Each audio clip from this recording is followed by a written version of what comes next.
What's up, Instagram? Some big news being released from the BC government that's already passed legislation. David Eby and his NDP government, of course, been trying to get the housing crisis under control with affordability issues.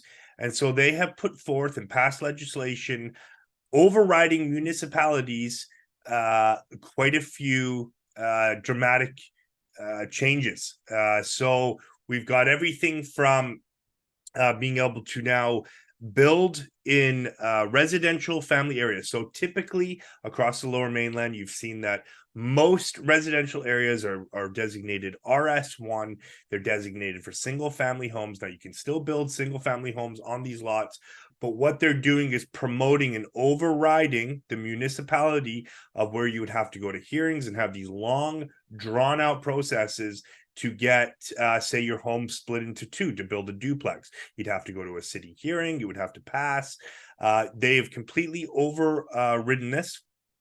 Basically, they've come out and they've said that if you own a single family home in a neighborhood and you've got this size, well, you can build up to 3, 4, 6 in some cases, which we'll discuss. In some cases, you can build towers now on your lot. So let's just start with the basics here. So basically, the way it's always been, if you want to build a home, if you have a single family home and you want to put a duplex on it, you apply to the city, you put in your application, it goes to a hearing, you get public opinion on should it be allowed or not, and then sometime in the future, long drawn out process, expensive to do, they come back and they allow you to build a duplex. Okay, well, what they've gone and done now, they've basically said, I've got some of the numbers down here, that if you have a 3,000 square foot lot or less, so that is an absolute tiny lot. You got to take into consideration most lots, let's say Burke Mountain, where new houses are built, they're built on quite small lots, typically around 4,000 square feet. So this is if you have a 3,000 square foot home, a lot or less. They are now saying that you can build up to 3 units on that, no matter what you want that to look like. It might look like a small little apartment with a house with 3 units in it, but you're allowed to build up to 3 units now on 3,000 square foot lot or less. Tiny lot. If you have 3,001 square feet plus, you can build up to 4 units on your lot. So that would be like a standard 4,000 square foot lot. If you have, what else do we got here? If you have larger than 3,025 square feet and you're within 400 meters of a bus stop, so my house in Ranch Park, within 400 meters of a bus stop, over 3,000 square feet, I have a 8,000 square foot lot, you can build up to 6 units on these lots now. Quite unbelievable. Considering I've always wanted a laneway home and that was going to be impossible. Well, those rules are out the window now. What they would have is the municipality would have these rules where, okay, you can build laneway home stuff, but now we have to take into consideration parking. So there used to be parking considerations.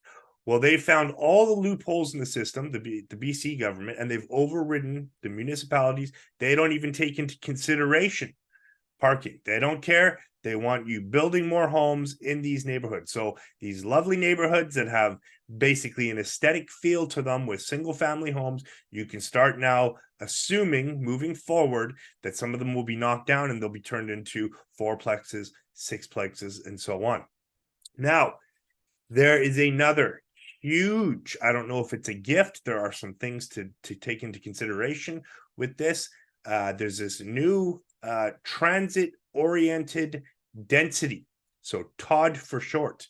And so what this basically says, whether or not you've hit the home lottery or not, but basically if you are within 200 to 800 meters of major transport, so if you're within 800 meters of a SkyTrain, or if you're within, I believe it's 400 to 600 meters of a major bus loop, a major bus station. So if you think Coquitlam Station across from the mall there, you've got a major bus loop and a SkyTrain.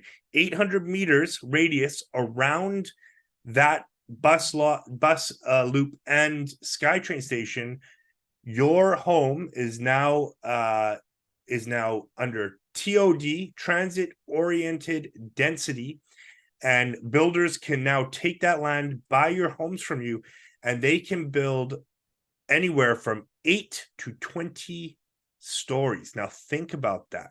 Think about all the SkyTrain stations and go an 800-meter radius. And if you're wondering if you fall within this radius, what you can do is you can actually go to look up transit-oriented density on the government website. So type it into Google and then just scroll down. It lists all the cities.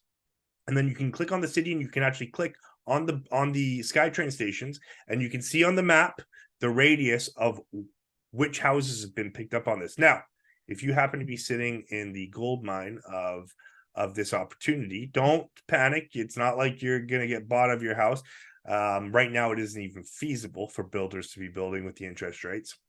But now you do fall within this zoning where the BC government has basically bypassed all of the restrictions that have been put in place. And if a builder wants to come purchase your homes around you and build an 8 to 20 story tower, obviously the value of your property has just dramatically gone up. Now, what happens when they know that your property has dramatically gone up? And I don't think they've talked about it too much yet, and I didn't read anything about it, but what are the property tax implications on this? If your home is rated for an RS1 like mine, and now I fall within this area of where they could build 8 to 20, they're basically going to look at your home and say, this isn't being put to best use for BC housing and getting this financial crisis under control. So will they jack you? We can assume, because the value of the homes have definitely gone up, but we can now assume that the property taxes are going to fly up too. Again,